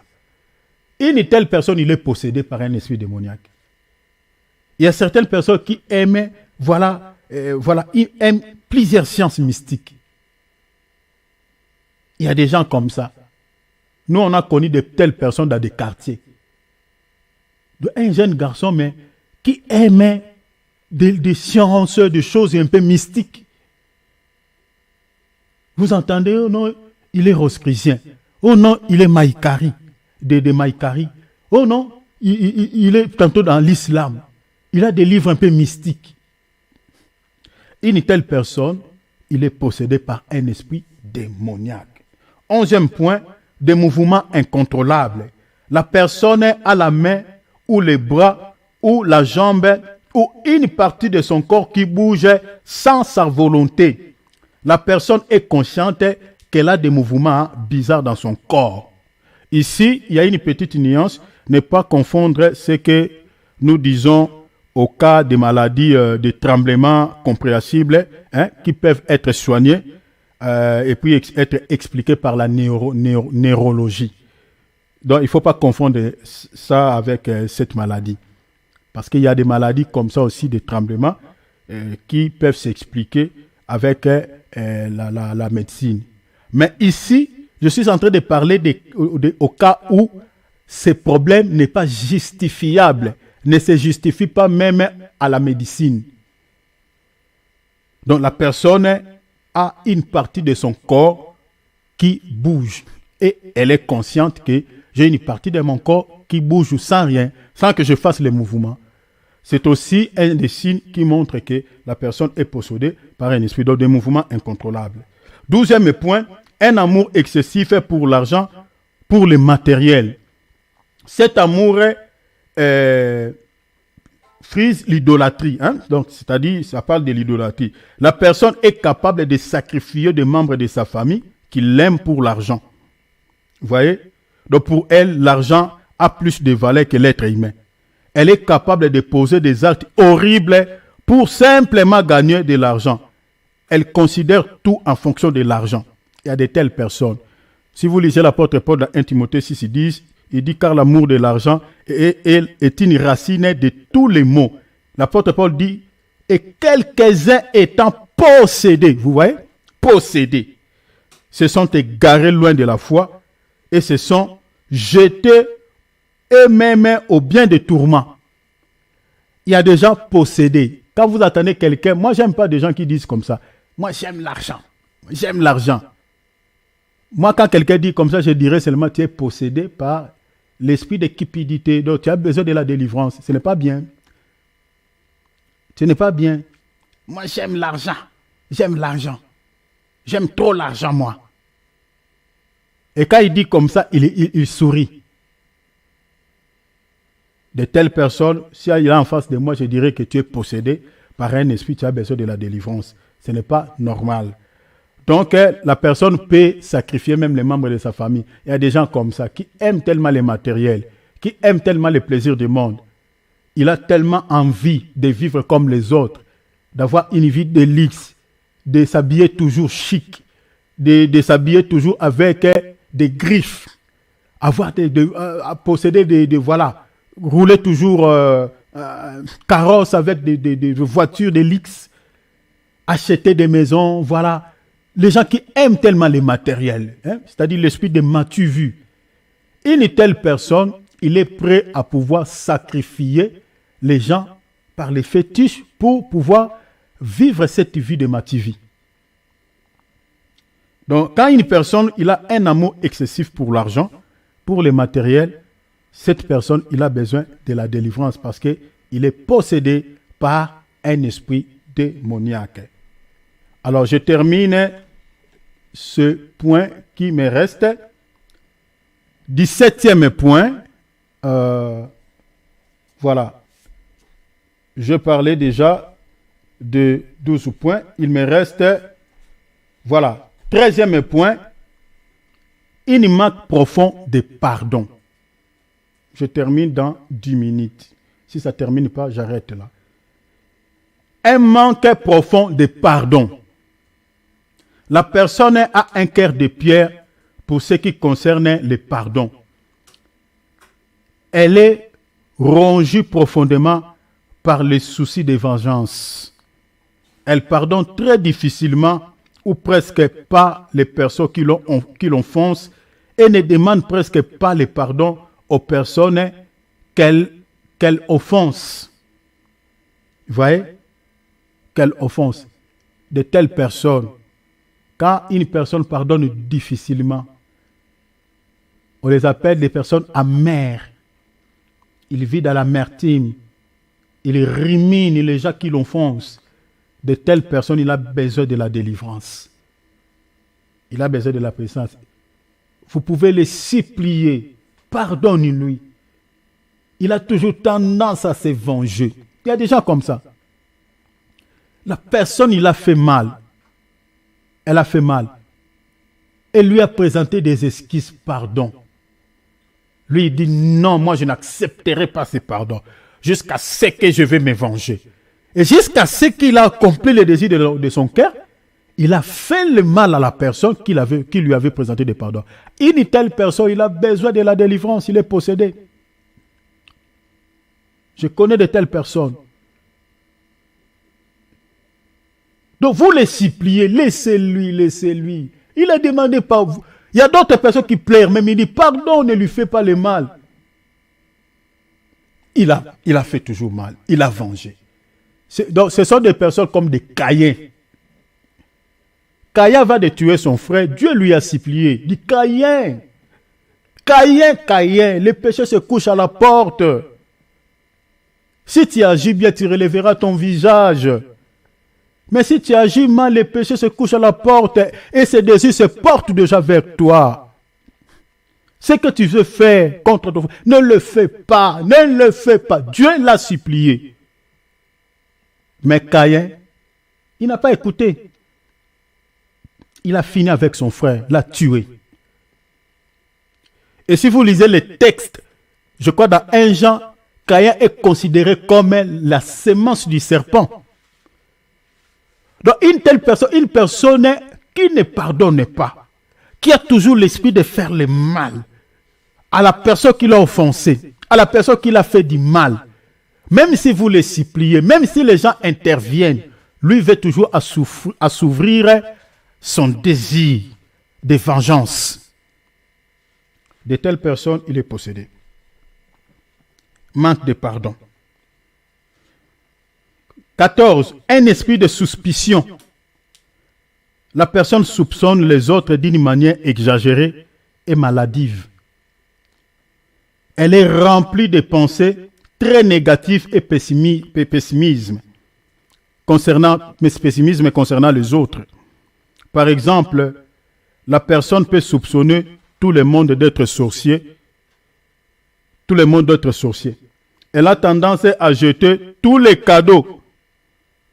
Donc, entre autres, par exemple, les cadeaux, entre autres, l'argent qu'on lui donne. Donc, il est convaincu que ce sont des cadeaux empoisonnés. Il y a de telles personnes. Donc, il a toujours tendance à soupçonner les gens. L'esprit de suspicion. Je connais pas mal de personnes comme ça, même ici en Europe. Je connais une dame qui avait perdu un proche. Qui avait perdu un proche. Et cette femme-là, les gens venaient la rendre visite. Et les gens l'amenaient des choses. Déjà de sa nature, elle soupçonne toujours les gens. Elle a toujours tendance à soupçonner les gens. Il est mauvais. Il est dans la sorcellerie. Il est comme ça. Elle a toujours cette tendance. Et tous les cadeaux, tous les biens que les gens venaient lui donner, c'est-à-dire en la rendant visite, tout ce qu'on lui apportait, elle ne mangeait pas ça, elle jetait ça. Elle jetait ça.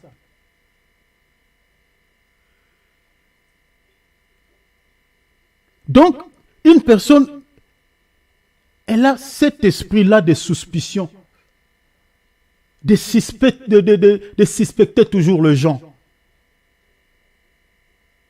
Tu ne vois pas. Donc, il observe les gestes des gens. Il observe le comportement des gens. Donc, si tu poses un acte, peut-être qui n'est pas bien vis-à-vis de lui, il peut te taxer directement. Et il est sorcier. Tu ne vois pas ce qu'il fait.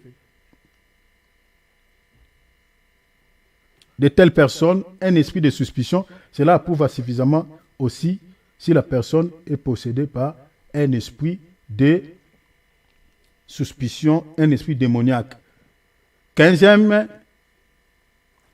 de perte de mémoire inhabituelle. Donc ici, ne pas confondre avec les faiblesses de mémoire dites à l'âge ou à d'autres facteurs compréhensibles. Donc ne pas les confondre. Personne a des trous de mémoire, inhabituels et incompréhensibles, inexplicables. C'est aussi un des signes qui montre si la personne est possédée. Je passe vite pour terminer. 16. Une volonté trop forte. C'est-à-dire une forte entêtement dans le mal. La personne a tendance à poser son point de vue même dans le mal. Elle est incorrigible. Elle croit qu'elle a toujours raison et que tout le monde a toujours tort. Il y a des gens comme ça. Même s'il dit quelque chose est fausse, elle doit toujours se maintenir. Elle doit toujours chercher à vous convaincre qu'il a raison. Ce qu'il dit est vrai. Il y a des gens comme ça. Donc, une volonté trop forte. Donc, il peut être une personne qui s'entête, même pour son bien. Vous êtes en train de lui dire que ce que tu dis est faux. Ce que tu fais, ce n'est pas bien. Mais il va s'entêter. Donc, de telles personnes, cela montre aussi que la personne est possédée par un esprit démoniaque. 17. Une volonté trop faible. La personne est incapable de prendre une décision. Elle est sans personnalité. C'est ici où l'on peut, on peut mettre des hommes qui sont littéralement dominés par leurs épouses ou des chefs qui sont dominés par certains de leurs ouvriers devant, devant qui ils sont capables de décider contrairement à la volonté de ces derniers. Donc vous allez voir par exemple un homme, c'est-à-dire qui est incapable de prendre des décisions. Même ici, les choses sont tellement sérieuses. Sa femme veut vraiment que son mari puisse se lever et prendre une décision forte. L'homme, il est toujours comme l'eau, comme une eau qui ne bouge pas, même si le vent passe. Il est toujours calme. Même ici, ça bouge comment? Sa femme est en train de pleurer, il dit, toi tu es un homme, c'est moi qui va passer devant. Il y a des hommes comme ça. Donc, devant une situation, les gens savent que son mari ne se lèvera pas, c'est sa femme que nous allons voir ici. Il y a des chefs aussi comme ça. Difficile à prendre des décisions. Il y a des travailleurs, des ouvriers qui leur dominent, qui s'imposent au travail. Donc, voilà, une volonté trop faible. Cela montre aussi si une personne est possédée par un esprit, de telle personne il a besoin de la délivrance. 18. Des émotions incontrôlables. La personne connaît des relations sentimentales remplies sans raison. Elle manifeste une instabilité émotionnelle grave. Elle peut passer d'une émotion à l'autre. Vous voyez? Prenons par exemple une jeune fille, par exemple, qui a vu, par exemple, sa maman être divorcée ou être chassée par son père. Ou voir, par exemple, se sœurs être chassées dans les mariages. De telles personnes souffrent beaucoup plus par ces sentiments émotionnels. Vous voyez, ces sentiments émotionnels, c'est-à-dire, souvent, elle a du mal à pouvoir vivre dans une relation quelconque. Vous voyez, il y a un cas d'une jeune fille qu'un homme de Dieu avait témoigné, qui a fait passer dans sa vie au moins 3 fiancés, qu'il aimait vraiment, qui voulait la marier. Mais cette jeune fille, elle était toujours, c'est-à-dire, elle rompait toujours la relation qu'elle tissait avec ses fiancés. C'est elle-même, sans motif, sans problème. Donc avec le premier fiancé, elle a rompu ses fiançailles, sans motif, sans problème. Avec le deuxième fiancé, pareil, troisième, pareil. Et avec les 4e fiancés, ils étaient prêts à faire même à conclure le mariage. Et tout d'un coup, la fille a changé. Donc, elle avait toujours ces sentiments d'échouer dans les mariages. C'est pour cela donc il avait tendance toujours de pouvoir rompre parce qu'elle avait peur d'échouer. Parce qu'elle avait vu sa maman échouer dans le mariage, divorcée. Elle a vu sa sœur divorcée. Et elle a toujours ces sentiments d'avoir peur aussi d'échouer au fait dans les mariages. Et toutes les relations qu'elle avait, elle rompait celles. Mais avec le 4e fiancé, grâce aux hommes de Dieu, qui avaient aidé cette jeune fille avec des prières intenses et qui a abouti à un résultat que l'homme s'est engagé. L'homme a marié cette jeune fille et puis voilà, le nom du Seigneur était glorifié et elle demeure jusqu'à ce jour dans son mariage. Donc des émotions incontrôlables. Vous voyez, il y a des personnes comme ça. 19. Une insensibilité inhabituelle. La personne est sensible devant une situation malheureuse et est insensible devant une situation malheureuse. Une situation dramatique qui fait pleurer les autres la pousse à rire. Elle est comme sans sentiment devant des situations de joie ou de peine. Elle a même un peu de joie au fond de son cœur devant la souffrance d'une tiers personne. Il y a des gens comme ça. On a tamponné quelqu'un par un accident, par une voiture.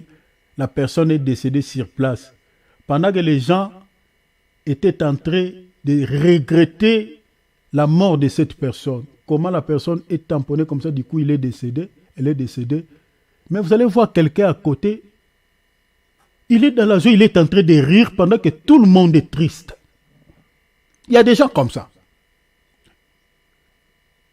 Donc une situation dramatique, une situation complexe, qui fait pleurer les autres, mais lui ça lui fait rire. Ça lui fait la joie. De telles personnes, c'est une personne possédée par un esprit démoniaque. 20. Une force inhabituelle. La personne en dehors de l'esprit de Dieu manifeste une force surnaturelle, surhumaine et inexplicable. Ça, cela approuve aussi si la personne est possédée. 21. Il nous reste 2 points. Une connaissance surhumaine. La personne en dehors de l'esprit de Dieu manifeste une capacité intellectuelle, surnaturelle, surhumaine et inexplicable. Ça, c'est aussi un des signes qui montre que si la personne est possédée. Il y a des gens comme ça à l'école. Donc, vous ne pouvez pas toucher son stylo. Donc, le stylo là, donc c'est un stylo magique. Donc, quand il écrit, il a des réponses. Il finit devant tout le monde. Donc, il a une intelligence surhumaine, donc inexplicable. Je ne dis pas que toute intelligence est démoniaque, non. Mais il y a des intelligences, en tout cas, surhumaines. Donc, quand vous entendez quelqu'un parler, donc vous comprenez que ça, ce n'est plus normal. 22, des voix dans la tête. La personne a tendance à écouter des voix qui parlent dans sa tête, au niveau de ses pensées. Ces voix peuvent exprimer des accusations, des doutes, des idées de suicide, de meurtre, d'immoralité. La personne n'a pas de paix intérieure. Il y a des gens comme ça. Il écoute des voix dans sa tête.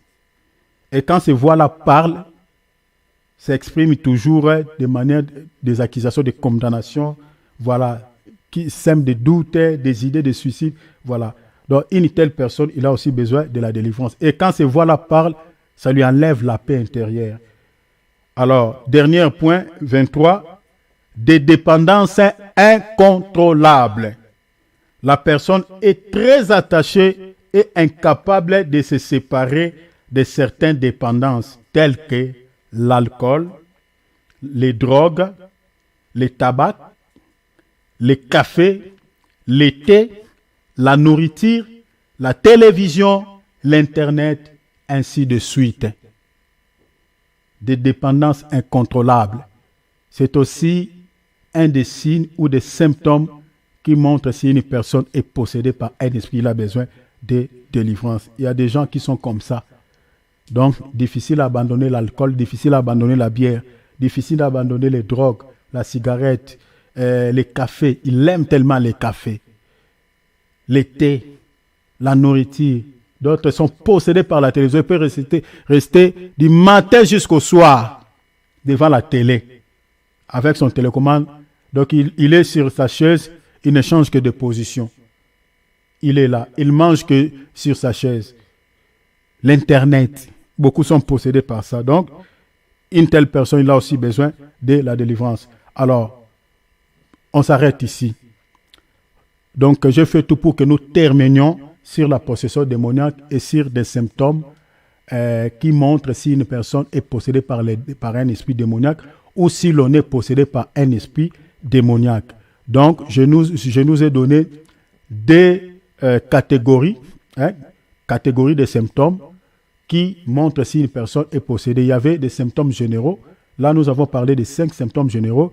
Et puis, nous avons parlé de 23 symptômes particuliers qui montrent si une personne est possédée. La liste est non exhaustive, donc il y en a tant d'autres. Mais ça, c'est quelques points que j'ai énumérés pour nous montrer si une personne est possédée par un esprit démoniaque. Donc, pour aujourd'hui, nous mettons un point virgule sur la possession démoniaque. Par la grâce de Dieu, demain, nous allons toucher sur l'envoûtement ou soit sur les liens. Il nous reste 3 points. Et puis après ces 3 points, nous allons toucher directement sur les armes spirituelles parce que Dieu doit aussi nous équiper. Je ferai tout que cette semaine, que nous puissions terminer sur ces 3 points qui nous restent sur les liens, l'infestation et puis sur l'envoûtement. Et puis, toujours dans cette semaine, par la grâce de Dieu, si Dieu nous fait grâce, nous allons directement toucher sur les armes spirituelles. Donc, par la grâce de Dieu, je vais aller vite afin que nous puissions terminer sur ce thème que nous avons commencé depuis déjà quelques mois. Donc, Dieu nous bénisse. Merci pour votre patience, pour votre entendement. Soyez tous bénis. Nous allons prier le Seigneur et puis nous allons clôturer. Alléluia. Nous allons dire merci à Jésus qui a permis que nous puissions passer ce temps ensemble. Demandons à Dieu, si peut-être que le Seigneur vous a parlé au travers de ces signes et que vous vous retrouvez parmi ces signes et que tu sais que tu as quelque chose que tu n'arrives pas à contrôler dans ta vie. Tu perds la maîtrise de soi, de foi par rapport à cela et que tu as écouté la voix de Dieu ou parmi ces signes tu te retrouves, demande à Dieu de pouvoir te libérer de cela. Parce que c'est possible, Dieu peut te délivrer, même par la prière d'1 minute ou de 2 minutes. C'est possible. Alors demande l'aide de Dieu, que le Seigneur te délivre. Prions au nom de Jésus. Ouvrons nos micros, mes bien-aimés. Prions. Alléluia. Seigneur, merci Seigneur pour le temps que nous venons de passer Seigneur, ensemble. Oh notre Dieu, nous croyons que tu es celui qui nous délivre. Oh Seigneur, tu sois béni. Notre Dieu, oh notre roi, je sais que tu nous as parlé. Je sais que tu nous as parlé. Seigneur, tu es celui qui nous accorde la délivrance. Tu es celui qui nous accorde la délivrance. Seigneur, nous te demandons, Seigneur, accorde la délivrance. Accorde la délivrance. Seigneur, s'il te plaît, parmi nous, il y a ceux qui sont liés, possédés. Seigneur, qui sont, Seigneur, possédés par un esprit quelconque. Notre Dieu, accorde la délivrance. Accorde la délivrance. Accorde la délivrance à tes fils, à tes filles. Seigneur, s'il te plaît, nous voulons être délivrés. Nous voulons être libérés. Seigneur, de tout esprit démoniaque. Seigneur, de tout esprit, Seigneur, qui, Seigneur, cherche à pouvoir nous maintenir dans la possession. Seigneur, s'il te plaît, étends ta main, étends ta droite, délivre-nous. Délivre-nous, notre Dieu, de toute possession démoniaque. S'il te plaît, notre Dieu, nous voulons être délivrés. Nous voulons être affranchis. Seigneur, s'il te plaît, la Bible dit, tu envoies ta parole et ta parole délivre. Je sais que, Seigneur, parmi nous, il y a certains qui se retrouvent, Seigneur, dans cet enseignement. Seigneur, délivre-le. Délivre mes frères et sœurs. Délivre chacun de nous, s'il te plaît. Délivre-nous, Seigneur, de toute présence démoniaque dans nos corps, dans nos vies, notre Dieu. Seigneur, il y a des choses qu'on n'arrive pas à maîtriser. Nous avons compris au travers de cet enseignement que, Seigneur, c'est lié aux forces du mal. C'est lié aux possessions démoniaques. Notre Dieu, délivre-nous de cela. Dans le nom de Jésus. Dans le nom de Jésus. Seigneur, tu envoies ta parole et ta parole guérit. Seigneur, tu envoies ta parole et ta parole délivre. Oh, Seigneur Saint, délivre-nous au nom de Jésus. Délivre-nous au nom de Jésus. Délivre-nous au nom du Seigneur Jésus-Christ. Alléluia. Amen. Délivre-nous, notre Dieu. Tu es pour nous le Dieu de délivrance. Au nom précieux du Seigneur Jésus-Christ. À toi l'honneur et la gloire. Au siècle des siècles, Père éternel. Oh, notre Dieu. Merci, Seigneur Jésus-Christ. Alléluia. Alléluia. Alléluia. Nous allons prier pour notre sommeil. Remettons cette nuit entre les mains du Seigneur. Que le Seigneur nous parle pendant la nuit. Nous parle au travers des songes et des visions. Pendant que nous allons dormir, que le Seigneur puisse nous rendre visite. Prions s'il vous plaît au nom de Jésus. Seigneur, nous remettons cette nuit entre tes saintes mains. Seigneur, parle-nous, Seigneur, au travers des songes et des visions. Seigneur, s'il te plaît, nous voulons dormir, Seigneur, dans la paix. Pendant la nuit, Seigneur, parle-nous au travers d'une voix audible. Nous voulons entendre ta voix. Nous voulons t'écouter. Nous voulons entendre ta voix. Notre Dieu, notre Père Céleste, oh, s'il te plaît, parle-nous, parle-nous, parle-nous, parle-nous, parle-nous par une voix audible. Parle-nous. Amen. Parle à mes frères et sœurs. Parle à chacun. Amen. Tu nous connais, Parle-nous chacun. notre Dieu. Parle-nous notre roi. Nous Parle-nous le roi de réclamons, gloire. Seigneur. Parle-nous le Seigneur des Seigneurs. Nous voulons entendre ta voix. Nous voulons Ta voix, entendre ta Seigneur. voix. Nous voulons écouter ta voix. Mon amour, Oh Seigneur. Saint des Saints. Ta Oh voix, le roi de dis, gloire. Seigneur, Oh la main est cachée. Oh, Seigneur, S'il te plaît Jésus. S'il te plaît le roi de Guide-nous gloire. par ton Saint-Esprit. Parle-nous notre Dieu. S'il te plaît Parle-nous cette Jésus. nuit, Seigneur. S'il te plaît le roi de gloire. Seigneur, nous voulons écouter ta voix. Nous voulons Amen. entendre Je veux ta entendre ta voix. voix, Seigneur. Seigneur, s'il te plaît. Veillez, Seigneur, pendant que nous allons dormir. Nous allons entendre ta Seigneur, voix, Seigneur. au travers des songes et des visions, nous voulons entendre ta voix. Nous voulons écouter ta voix. Nous Amen. voulons écouter ta voix. Nous voulons entendre ta voix. Tu es celui qui parle par des voix audibles. Amen, Jésus. La Bible dit, tu parles au travers de songes et des visions. Amen. Seigneur, pendant que les hommes sont endormis dans de profonds sommeils, Seigneur, parle-nous notre Dieu. Nous voulons Amen. écouter ta voix. Nous voulons entendre ta voix. À toi l'honneur et la gloire. Dans les noms précieux de Jésus. Amen. Alléluia. Restons calmes, je vais clôturer mes bien-aimés. Seigneur, sois béni. Merci infiniment pour le temps que nous venons de passer. Oh notre Père Céleste, merci Papa, je fais ma part. Mais je sais que Seigneur, tu vas encore bien expliquer à tes fils et à tes filles, Seigneur, ce que c'est, Seigneur, sur les symptômes, Seigneur, les symptômes démoniaques, sur les symptômes particuliers, sur les symptômes généraux. Je sais que tu expliqueras bien à tes enfants, Seigneur, ces messages. Je veux que, Seigneur, que tu nous instruises tous, que tu nous enseignes tous, que tu nous éclaircis tous dans les noms merveilleux de Jésus. Seigneur, fais-nous grâce. Seigneur, fais-nous grâce. Au nom précieux du Seigneur Jésus-Christ, au nom précieux du Seigneur Jésus-Christ, Amen. accorde-nous ta grâce. Accorde-nous ta grâce dans le nom de Yeshua, dans le nom de Jésus-Christ. Père, Amen. délivre-nous, Amen. Seigneur, de possession démoniaque. Délivre-nous, Seigneur. Seigneur, s'il y a parmi tes enfants ici, certains étaient possédés par un esprit quelconque, Seigneur, tu envoies ta parole et ta parole délivre. Je prie maintenant, au nom de Jésus, délivre-les, Père. Amen. Libère ton fils et ta fille de cette possession démoniaque. Au nom de Jésus-Christ, délivre notre Dieu. Délivre Que nous notre soyons Seigneur. délivrés, Seigneur. Délivre ton fils et ta fille. Au nom de Jésus-Christ. Oh Seigneur, s'il te plaît.